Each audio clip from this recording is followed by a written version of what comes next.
Oh, hey. How's it going, Jacob? It's going well. Okay, good. Hi, Josh. Hi, Cameron. Great to see you guys here. People are joining in. Hello, Diego. It's really great to have you guys on the live broadcast. Makes it a lot more fun and interesting to have people in class. So we're all here. It's great. It's exactly 5 o'clock. So I want to go over a couple things before we get going, and people will be joining in. Hello, Diego. Hello, Cameron. So if you have questions, you can type those in the group chat little dialogue box like you just did where you typed hello, which is great. Hello, Dong. So you probably want to also put on your mic.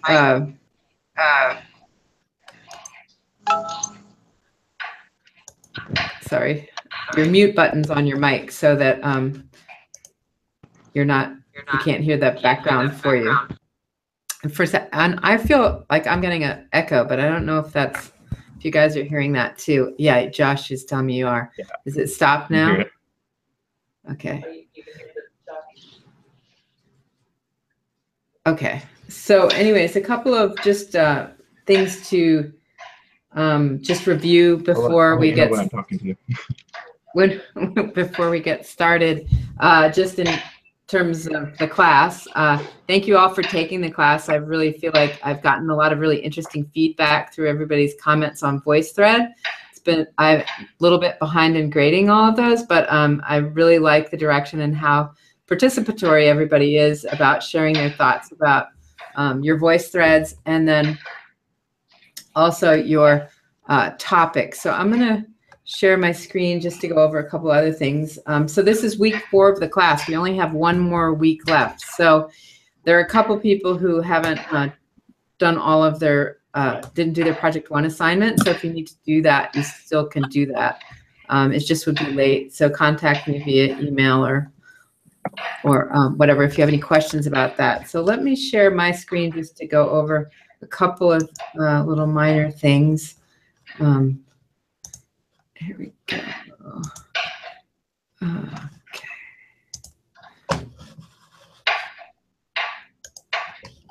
So you should see, okay, so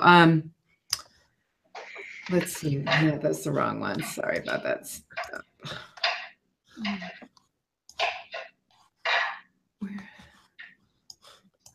Yeah, I guess I'm not gonna do that right now. So, okay, so let's see. So Jacob, are you ready? Yes, I'm ready. Okay, so I'm going to have you present to everyone. All right. So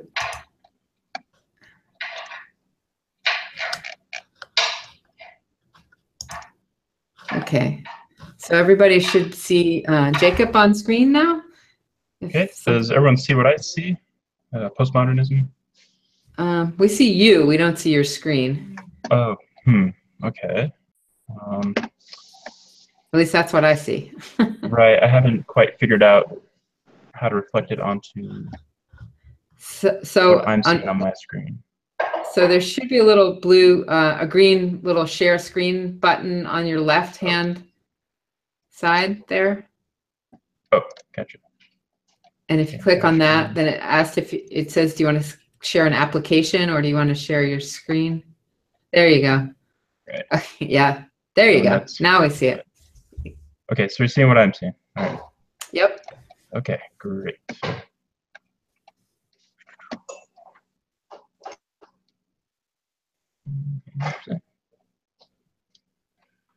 Okay, we're all good?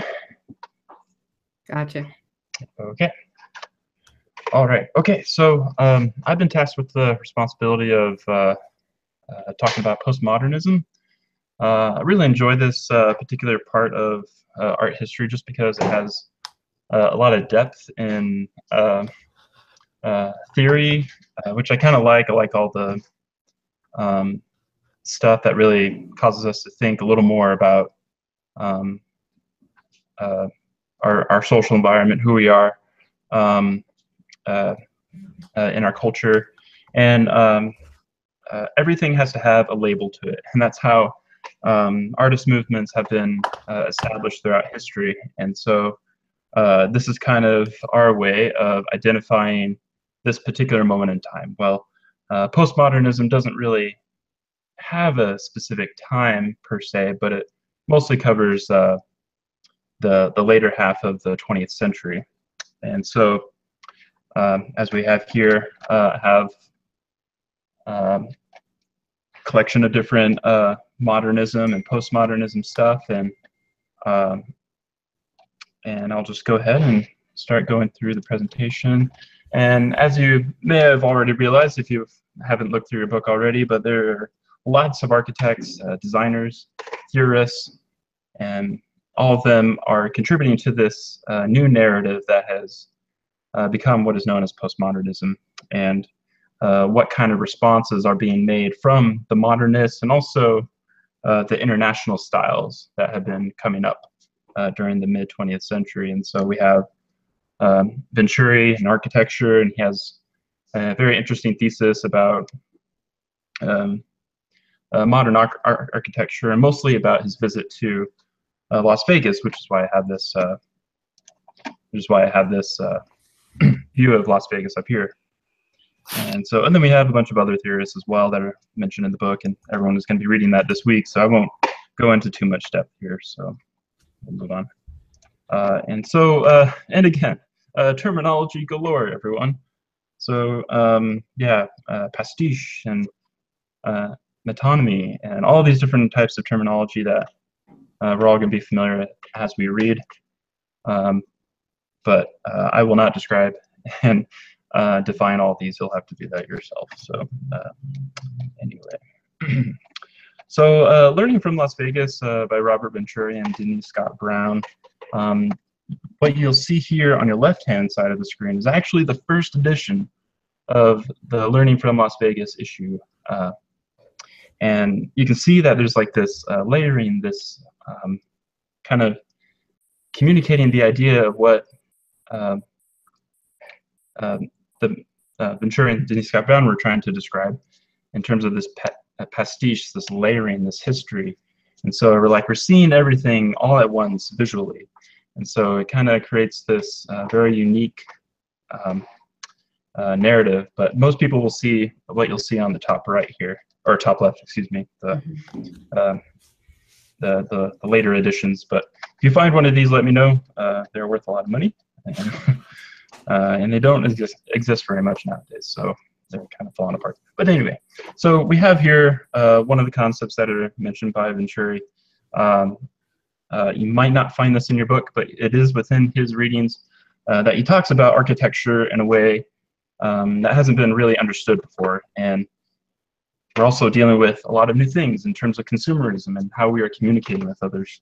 And so these are actually his little doodles that are in the book. And so we have here identified as the highway, the duck, and again, the highway, and then just kind of the different decorations to a shed. And basically what he's doing, he's just breaking down what does the consumer need, and what they really need are just the symbol of what the building is supposed to be for.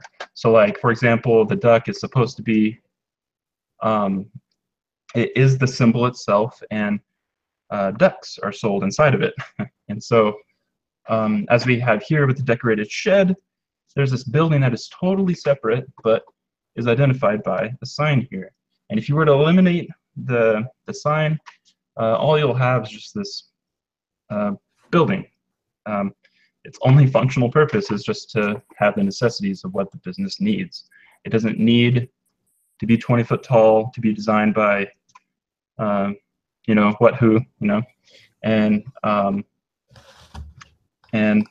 so we have this kind of communication that is happening that is totally changing. And so Venturi is telling us to reconsider our vernacular and how we are communicating with the consumer. And do we have to have this ornate building that is just all glass? to be able to communicate that this is what this building is for.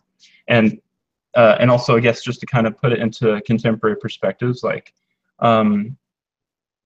so let's say the Walmart building is a duck. And the reason why it would be a duck is because if you just see a blue building, or a blue top to the building, that's all you need to see. You don't need to see the topography that's on the building. Everything else doesn't really matter. And so it becomes a symbol. And versus something that would be like Starbucks, where it mostly has like a structure that has all of its purposes and needs, and it has a sign over it, so it's a decorated shed, and therefore that's how they are communicating. And so you can kind of see this in architecture everywhere, but I won't go too much in depth into that. But I already did, but I'll just continue. But yeah, we can see the difference between modernism and postmodernism. You can see the simple rational harmony that you can see with the Bauhaus, Walter Gropius, and part of the modernist movement. There's all this logical geometry with a single view. And then we have postmodern, which is more kind of unresolved. It's all contradictory. And you can see that this is just a municipal building in Portland. And this is like where you go to get your license, that sort of thing. And so it's kind of unusual architecture, and in the way that there's just this kind of facade that's over everything, and decoration that is just, it feels unnecessary, especially to the modernist way of thinking. And then we can kind of see the comparison between furniture as well, the 50s and 80s, and we have Eames, and we have Saltas with the Memphis group from Italy. And like, these are bookshelves. On the right is a bookshelf. It does not look like a bookshelf, but it is. And during its time, lasting for only about 7 years, but this is really expensive stuff. So, but you can see kind of this breaking down of all the formal features of what was known as modernism. And then I put in this slide. I noticed that in the book there was different versions of appropriation and how that was kind of applied. But this is like postmodern appropriation, where we have the silverware and and this is fine art, by the way, and more kind of the conceptual idea. But we have silverware here, and all of this came from the colonial area of when slavery was still in our American world. And so you can see that there's chains there. And so it totally changes the dynamic and understanding of the objects when they're in relation to another object. And so these things would have never coexisted together in history, but we do now. So it makes us think more critically about it. And then we also have the chair. What is a chair? And what is a symbol? And all these are based on our cultural perspective and understanding. And so which one is more real, I guess. And then I guess just going back into a little more graphic design. I'll be a little all over the place, but hopefully I can communicate in enough time. But have some Linsky and Chisholm work, and just kind of give you a comparison of what the modern mind was.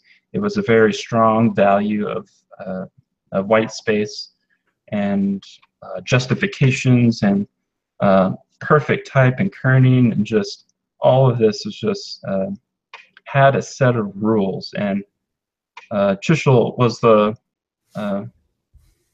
main guy that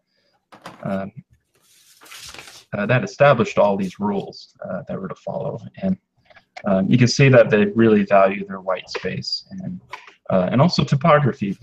They really limited the number of fonts that would be necessary, and decoration wasn't. And so everything was very efficient and machine-like in that way. And so then we have the international style with Josef Müller-Bruckmann, and you can see still there's this kind of rigidity in the grid.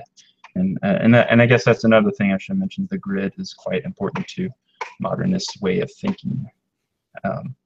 Yeah, this is kind of a funny poster just because, you know, it looks very serious, but it's just a grape juice commercial. And that's all that advertisement really is. But it's like this amazing kind of typo photo with superimposed color over it, and just this tight typography. And it's just really clean looking. So it's kind of unusual to have that on a food product. And then I guess we go into more of the postmodern world where everything is chaotic. And I really enjoy Roland Barthes's readerly and writerly kind of way of describing how typography is going to look to the viewers and also to the creators. And so the idea is that when you create something, you're communicating an idea and you're projecting that onto someone. But when you spread out the typography and shift in all these different planes and movements that are happening in the composition here, it becomes writerly, where the person that is viewing the work has to look deeply into its meaning a lot longer. And it's not readerly, where like it is over here, the typography kind of becomes invisible in a way, and it just no longer has that ornamental feature. But when writerly, you, the viewer, are creating your own interpretive experience. And so there are multiple ways to view and understand this piece here by Lucille Tenanza. And you can see, like, this is nothing new. This is nothing that hasn't been seen before. We can see Filippo Marinetti, futurism in Italy, describing World War I through this poster here. And you can see these are actually onomatopoeias that are just kind of played around and kind of used it as kind of a map-like construction. But you can see, like, it has this kind of wild craziness to it.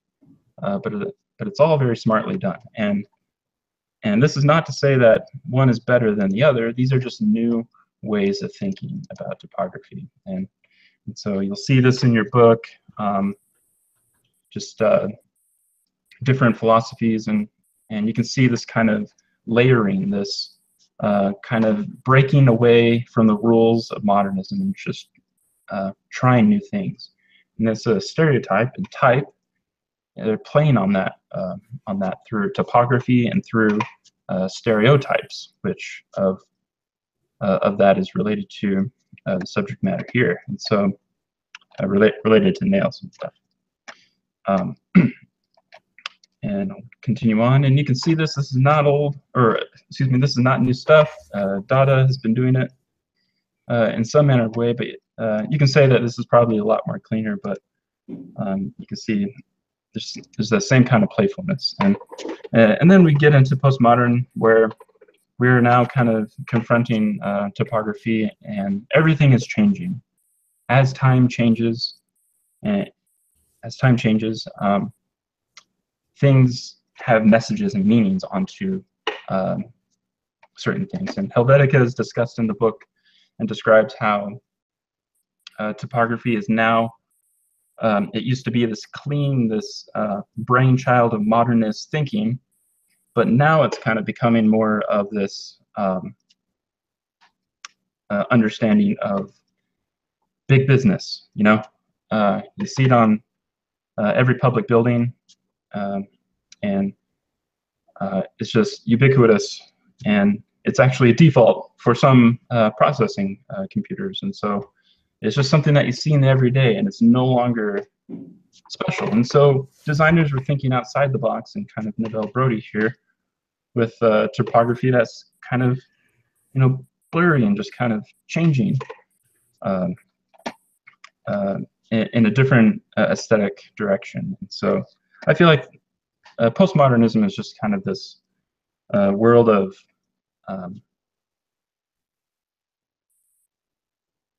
Oops.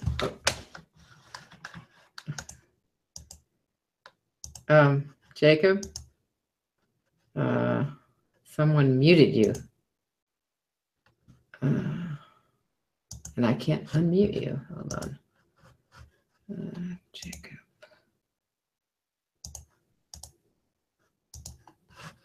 Crazy. Jacob, can you hear? I can hear you, yes. Mm-hmm. Yeah, okay. Mm-hmm. Somehow, oops, I don't know. Somehow you got muted. Or I don't know if anybody else can hear you. No. Wait, Oh boy. oh no, I think you're good now. Good? Yeah. Oh. Okay. Wait. Oh. All right, I was just gonna wrap up real quick. Well, you're doing a great job, so don't hurry. Just I don't. Anyways, I think you're all fixed. Are we Okay. good? Yeah. Okay. All right.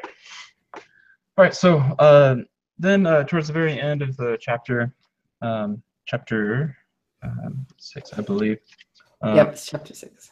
Yeah, and so we go into Jean Baudrillard, and we start talking about a lot of really deep thinking, kind of a deep analysis of just where has our society come from after this post-industrial environment. We are now in the thick of consumerism, and what has it done to us? And this is what Jean Baudrillard argues, is that we are starting to appropriate images.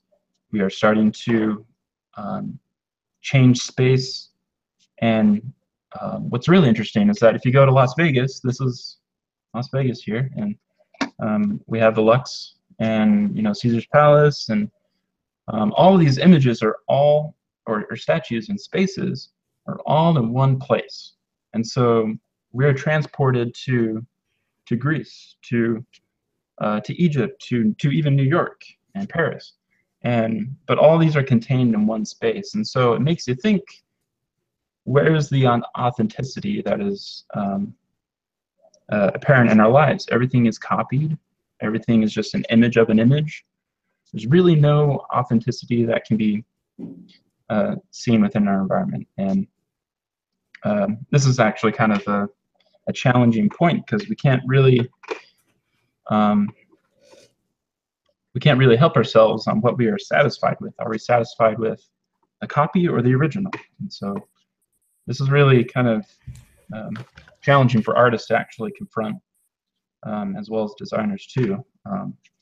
But dealing with this hyper-reality, hyperspaces, as Baudrillard calls them. And so Disneyland is very much the same way. And we have these fictional villages that are just so real. And but anyway, I'll just summarize a little bit here with some of the dialogue I've had. There's no distinction between high and low forms of art. You'll see that everywhere. There's kind of this grunge kind of aesthetic, and then there's also this clean and modernistic style. And meaning and truth are all unstable. It's kind of uncertain. And I like here the makers or creators are a part of the social production, and not just the makers of things themselves. Everything is created, it is sending a message, and which we can definitely take away from postmodernism. And then everything is just it's just all this sort of layering of ideas, this pastiche of history, just kind of coming back, moving back and forth. And so there's a lot of messages that we can communicate now that we have postmodernism. There's a lot greater, deeper thinking that is out there because of it. And it sparked some pretty interesting movements, but there hasn't really been one that's been able to replace it or to change. So we're not quite sure what our contemporary experiences right now, but there's definitely some postmodern feelings that can be seen within our experience now. So, but anyway, that's all that I have for postmodernism. I hope you enjoy reading the chapter that I summarized for you, and that's it. Okay. Well, I just want to say, Jacob, that was a great presentation, and I really liked how you started with learning from Las Vegas and then ended with learning from Las Vegas, because I think that was a really good point, and then bringing it to sort of the hyper reality, which I think we're even beyond that. I mean, personally, I think we're even beyond that, because now you actually really can be in other places on your computer through, various apps. You don't, I mean, you can see what's going, well, Google, Google Maps or Google Earth, or I forget what that other one is. Panoptico? No, it's not Panoptico. I don't know, but you can look at, see what people are doing all over the world at any moment. Yeah, if people are streaming. What is it called? Do you remember? Do you know what I'm talking about?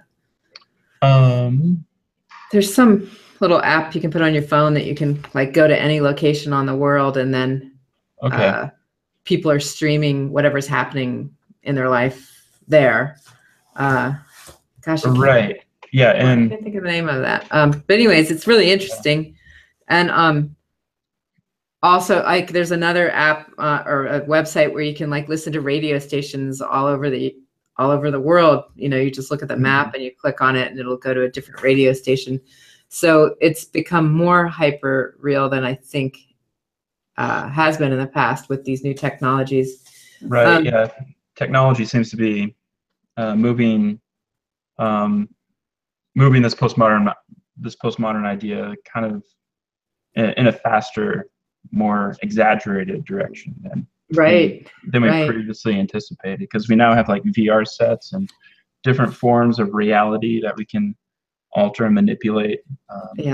Augmented reality. The other thing that it's kind of cool and spooky at the same time. The other thing that you commented on that I thought was really great. Well, you had that great image of the duck building, but there's also just south of Tucson, you can go to that building that looks like a cow. I can't remember where it is.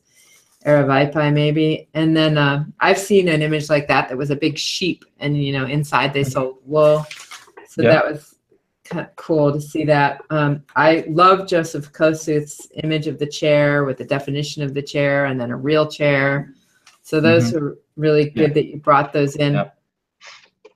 I hadn't seen that metalwork piece by John Bell. That's a very powerful piece. Yes.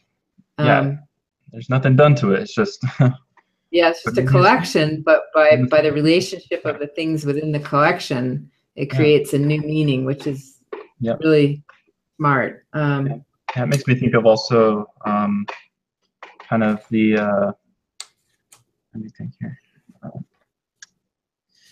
The Confederate statue that was taken down recently, and now it's put in a museum. Trying to remember. I don't know, Robert E. Lee or it's probably Robert E. Lee statue of him that was in the South, and then they just moved it into the museum. So taking it out of the public space. Right. I used to live across the street from it, if it's the same. Well, I lived in Richmond, Virginia, where they have a street of all these monument Civil War heroes. I don't know if that's where it was. But anyways, that's a huge chapter that you did a really great job summarizing. So thank you for doing that. I really appreciate it. Not only did you touch on the things that were in that chapter, which are postmodernism, but you also showed some examples of modernism to put it in context so that people could understand, especially if they hadn't done the reading yet. So that's great. And just the people that have to present next week, or that theirs are due, you don't have to take the whole chapter. If you want to focus on one part of it and then investigate it deeply, that's fine too. Perhaps I'm just using you as an example just for the people who are coming, but if you just wanted to talk about learning from Las Vegas and really focus on signage in Las Vegas, that would have been one aspect to how this presentation project works, this topic discussion. Gotcha. I love what you did, so I'm not saying that. And sometimes it's harder to focus on one thing than do the big overview, or vice versa. So whatever way people want to work on these projects is fine. And I really like and appreciate you presenting it live, because it seems more fluid, and we see your thinking more than if you typed a paper and turned it in, which I know you have to do in a lot of your other classes. So I think this is a good opportunity to practice presenting your work without writing a paper per se. And I feel like you really did a good job showing a lot of information. Oh, and Joshua just let us know that it's tune in radio. So anyways, I was just reading the sidebar of the group chat. So, you know, and I'm practicing with this technology as well. And it's not, it's a little, you know, learning as you go. So just don't be afraid. You guys are doing great. And I hope I'm doing okay, because it is all new. It's not something that I do every day. I try to get my teenage daughter to practice with me, but she doesn't seem to want to do that. So we have to just learn together here live. So I'm going to go ahead and share my screen of a couple of things that I have online that I just want to talk about. Thank you again, Jacob, for that presentation. Excellent job. No problem. And let me go to this screen share myself. And it makes me choose an application window, and that's where I get a little crazy about it. So let's see if I can figure out which one I wanted to actually show. Okay, this one. All right. Is this it? No, this one. Okay, so I just have a couple of slides here. Whoops, from, oops, nope, don't want to do that. Hold on. Okay, so these are just some slides from let me see if I can go to the first two, slide one. Okay, these are just a couple of slides from the chapter before Jacob's presentation, chapter 5, which is on modernism. And it talks about, I mean, it talks about a lot of things. These chapter 5 and chapter 6 are just full of information. So, and it really does jump around in a lot of different ways. The author even talks about, hopefully you guys can see. I'm not sure, because hold on a second. Were you able to see, Jacob, when I was presenting it or not? My slide? Well, no. Yeah, I saw some of your slides just because I clicked on your. Okay. But it shows I'm still presenting to everyone. Is there a way I know. Let me get you out of that. Okay. Stop presenting. Perfect. Great. All right. I don't be presenting anymore. All right. Hold on a second. Where am I here? Oh, hold on. Okay. Okay.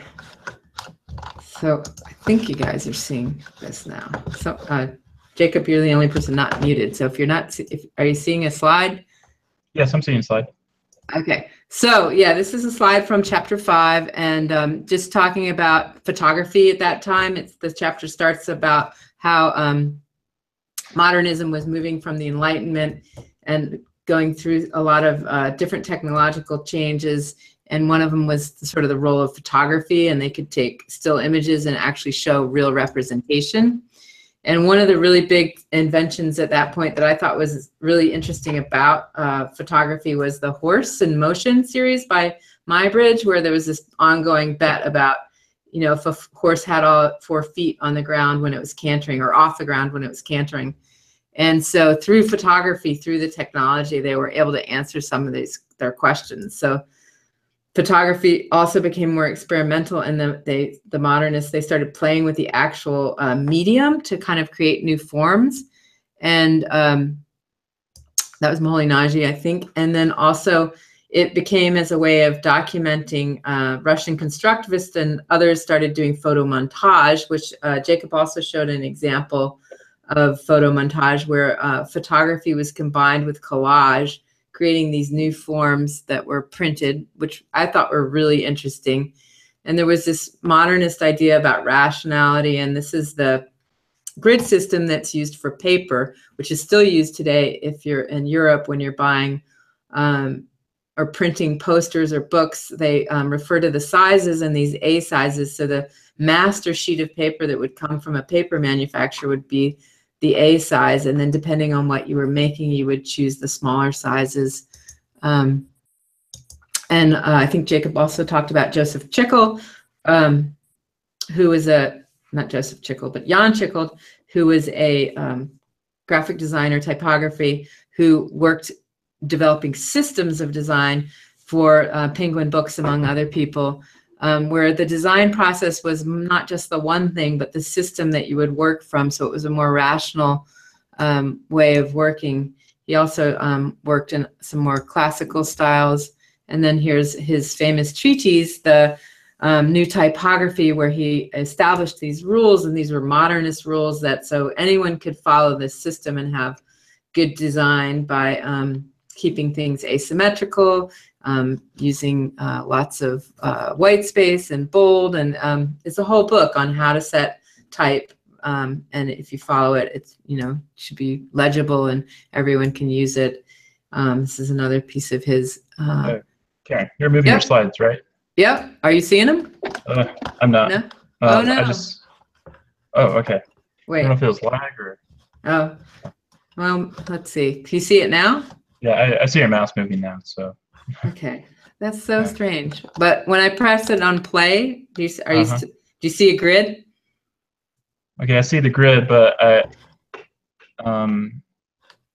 it's like your presentation is on a different window or something. Huh. Weird. All I'm seeing is just the in-program editing window for the slideshow. Yeah. So, well, now what do you see? I just okay. I see the grid, but then I see the header for all the buttons for a presenter and that sort of thing. Yeah, I'm gonna leave it like that because before I had it in a different way and it obviously wasn't working. Okay. Yeah. So we'll just leave it at this way. So anyway, so the grid was developed, and then in the United States, it became more sort of the corporatization of design, and the book talks about other designers such as Paul Rand, and again, thinking about design as a system. And this is a Rubis, IBM. So, playing with language and typography. And they throw in this really, I think, interesting contemporary example of a system of design. This is from the Walker Museum in Minneapolis. I think somebody in the class is there. It's an excellent museum. And they have a great graphic design department there. And this is sort of their redo of their system design for everything around the museum. And I'm almost done with this slideshow because I just pulled a couple of slides from here to talk about. And these are some examples of universal design where logo design that would appeal to the masses. I'm sure you're all very familiar with the men and women's. This one maybe not so much. So these are some examples in chapter 5. I just wanted to go over because I just thought this would be a good time just to mention that as Jacob was talking about something else. And lastly, this idea about these universal designs is important because I'm going to put on Notebowl. I'm going to post a 99% Invisible. I don't know if anybody's following it this week, but they have a really interesting podcast this week about the Mexican graphics from 1968. And it's kind of the story of the designer who designed those and how he went and lived in Mexico and some social sort of injustices that were going on at the time, and how that logo for the Olympics in Mexico in 1968 became a system. It was one of the first sort of city urban systems. So I'm going to put that on Notebowl, and I wanted to make sure I put that in context with how the book is talking about systems and design. And I'm going to go back to myself. Okay, so that was what I wanted to say just about chapter 5. And let's see if I have, oh, yeah, I can briefly just show you that. So what's nice about the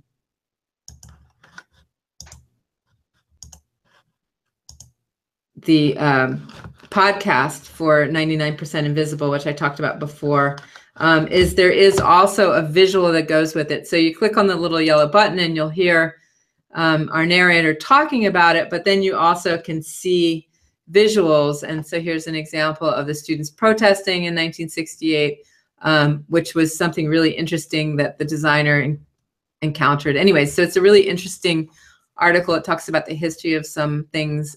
So listen to the podcast and look at the images that go along with it. I think it's a really nice experiment. Hopefully you guys all saw that. And that was that. And then lastly, just a reminder. So when you're presenting your topic discussions like Jacob did today, or many of you have done already, if you're not doing it live, there's a place to put it on Notebowl where you can make comments to the other presenters. So look under assignments and you'll see a topic discussions by people who are not presenting live. And so if you're scheduled to give yours today, but you didn't give it live, but today was the week that you signed up for, you should post that today. And the same thing for the people next week on next Wednesday. And if you've already done it, if you could go back, I think several people have. So it's nice for everybody to get to see your presentations. Cameron, did you want to present today? If you do, that's great. If you want to do it next week, that's fine too. I'm just waiting for Cameron. Okay, so next week. So next week. I had thought that it was signed up on the document that I had said yes, but sorry about that. I don't know. I don't think I saw it if you did, but next week is totally fine. It's 5:45 now. If you want to go now, if you're all ready. I'm all ready. I just think it might take a little bit more time. I can just do a recorded one. It's all right. Let's do it live. Okay. It's always better live. All right. That sounds good. Let me put you on the thing. Give me a second here. All right. Your little blue. I don't know how you guys get these little blue men. It's one of the things I haven't figured out yet. Is it sharing? Yeah, it's sharing. Okay. There you go. Perfect. Okay, so my presentation explores objectivity and logic and where that really stems from. So in regards to objectivity and logic, it really the things that I'm going to be talking about are the Enlightenment, rationality and order, the concept of standardization, Taylorism, and the technological image. So when exploring where objectivity and logic really came from, it stems from a movement called the Enlightenment, which happened in the late 18th century in Europe, which was kind of the foundation of where people started stepping away to more secular ideas and the idea that not everything was necessarily created by not created, but the future wasn't determined solely by supernatural beings. And that allowed for people to start thinking more reasonably and objectively, to be honest. And then when exploring rationality and order, it really changed from the religious view and more of a focus on mathematics, predictability, patterns, the ability to create things through order. The idea that things that were even complicated could be understood through science or math if studied orderly. And once again, when there was no allegiance to a higher being or thought that it was solely predicted by that, there was the ability to go and create and not rely solely on that. The idea of standardization came about more towards the early 20th century with the addition of factories and machines. With standardization, allowed for the creation of linear progress through mechanisms. It became extremely necessary when wanting to build set buildings or factories or ability to make things. So an example of standardization was one that you had actually just talked about, was the paper idea that was in the book on page 145. It was introduced in Germany, I believe, at the school, the Bauhaus. And it's the idea that paper can be separated like based on a single ratio in the square root of 2. And if you divide the pages exactly in half, the result will have like the same mathematical proportions as the full sheet. So by standardizing this, you were able to create like a standard set of paper, and also this translated into books, images, or any other, such as there's an example on the following page on 146, The Great Gatsby, the way that that looks, or that paper is designed mathematically. Moving on from that and continuing on, Taylorism, you guys are able to see these slides, right? I'm seeing them. I think everybody else is too. Okay. So Taylorism kind of goes off the idea of standardization, but more in the manufacturing idea sense of it. It was kind of the ideal manufacturing principles, for example, or the foundation of capitalism, to be honest, in the idea of that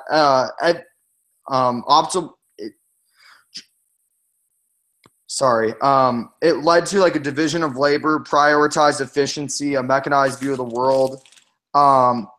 Through different incentives, it rewarded increased output. It wanted to standardize the way that workers were trained and kind of determined an optimal vision for performing, which led to the ability to production, for the example of like the manufacturing line with Henry Ford, or different set standardized methods of creating things. And now moving on from that, the technological image was huge for objectivity and logic, because it allowed people to kind of see what normally they weren't able to. And it was huge in the implementation, for example, of like war in World War I. Through the photo montage, as you can see in the example, it's similar to the one in the book about the Russian Red Army and how that was able to kind of invigorate people or create images that were not necessarily seen together before, to depict a storyline or a kind of or a story, to be honest. And I thought a quote that was pretty spot on about this was, the traditional method of drawing while around us, allowing him to fix and record the reality around us. Talked about how through photos and having technological images, we could tell stories or explain things that necessarily we couldn't before. For example, they talked about, the book talked about horses and understanding if all 4 feet left the ground, because no one could really tell before the ability to photograph it, and they discovered that that did. And you can see this is a picture from the book as well. And it shows the horse in motion and the ability to see that through photography, explaining objectivity. All right, thank you very much. Hey, Cameron, you did a great job. Thank you. Thank you, Cameron. Yeah, it was really awesome. I really like how you talked about that Taylorism and how it relates to capitalism, because it's so true about how that works. So I really think you did a good job covering that first part of the chapter, which I didn't, I just sort of minimally touched on it. I like how you brought it more to the forefront. I think that you did a great job. Okay, awesome. Thank you very much. Yeah, and it's kind of fun presenting live, right? It is. A little nerve-wracking. Yeah, it is nerve-wracking. So Alan had asked, how many times do you have to present live? You only have to present live if you want to for your topic presentation. Some people, can't do it live for technical reasons. Natalie, who tried to present last week, had the storm in Louisiana, so her internet was going down, and she was going to try to do it today, but I don't know. She has another conflict, so I can't technically make everyone present live. So that's why you have the option of presenting your topic not live. which at first I just had that Google document and you could just type in your URL for your presentation, however you made it. But then I realized that I could make it a discussion topic. And so I added that as an assignment so that people can post theirs on there and you all can see everyone else's work and you can comment if you want, which I think everyone appreciates the comments, and it also earns you extra points. So that's how I see this working for the class. So you know, unfortunately, some people are in Asia, some people are in California. So the time difference is challenging. So I don't think it would be fair to make everybody do it live, but I would love it if you do it live because it makes me feel like I get to know you better. And as well as that, I get to know your thoughts better. And I think as a learning experience for yourselves, you get to practice presenting in this format, which I think helps you professionally grow and be more confident with sharing your ideas with potential employers or other creative relationships you might have, brainstorming, or doing a variety of activities, because people work in teams now globally. And so this is just a new sort of communication device that you can do to share ideas with people synchronously or asynchronously. And so for those reasons, I really encourage you to present live if you can. The other question was, will we have time enough to do everybody next week? I think we will. It's from what I look on the list before we have class to make sure to see if everybody said yes or no, or if they've decided. And Cameron, I'm sorry if I missed you. But anyway, so usually it's only a couple of people that want to do it live. If everybody wants to do it live next week, then I suppose it will take longer, but I still think we'll be able to do it within an hour. And I'm totally happy to go over. And if people have to leave during these broadcasts at the end because they have to go to work or something like that, that's fine too. So anyways, you guys have been a great class to work with so far this summer. And I'm appreciating all the effort you're putting into the class. You're welcome to email me anytime about questions. Remind me things. Sometimes I do. Sometimes I think I put things up online and then they're not working. So if you notice something isn't working, please tell me so I can fix it, because it does happen. Because the instructor sees a different view. So it happens that sometimes something gets by. So just let me know. I'm pretty available online through email most of the day. So anyways, I'm going to say if there's no other questions or other comments, I'm going to let you guys all go. I haven't seen anybody type anything in the little chat thing. So thank you so much. So for next week, our last live broadcast is on Wednesday. Tuesday is the 4th of July, so I'm not going to have office hours on the 4th of July. I think I'll put it in the schedule what it is. This week I'm going to have the office hours on Friday because I couldn't do it yesterday.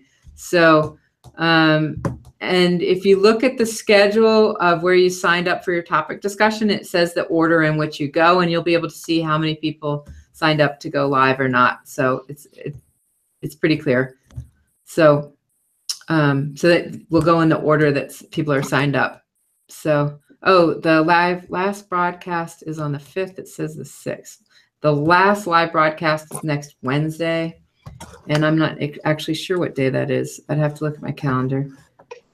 The 5th, I guess. So anyways, but we'll be in touch via Noteball. So make sure you're getting those messages from Noteball and you'll know. So, okay. Thank you very much. Everybody have a great weekend. Have a good 4th of July.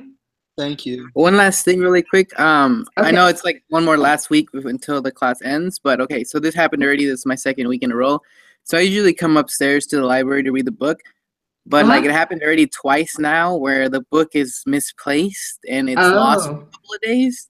So guys, whoever comes up to reads it, if you guys can put it back or give it to the librarian so they can put it back so it's not lost for a few days on top of a bookshelf or misplaced somewhere, that'd be great. Because last time I had to come in on a Sunday and we spent like 2 hours. I actually helped the librarian look for the book, only to find it, on top of a desk somewhere on the 3rd floor. Yeah. So just, wanted a, public service announcement. If you guys can please do that. Thank you for messaging that. That's great. And you got a nice comment from Joshua too, that you can borrow his copy. And I also have a copy. So if you let me know in advance what day you're going to come I can put a copy out in the art building for you. So, but I'm not usually here on Sunday. But anyways, thank you so much for letting us know that. So I will also post that on Notebowl. So if people aren't here, they'll know also to put the book.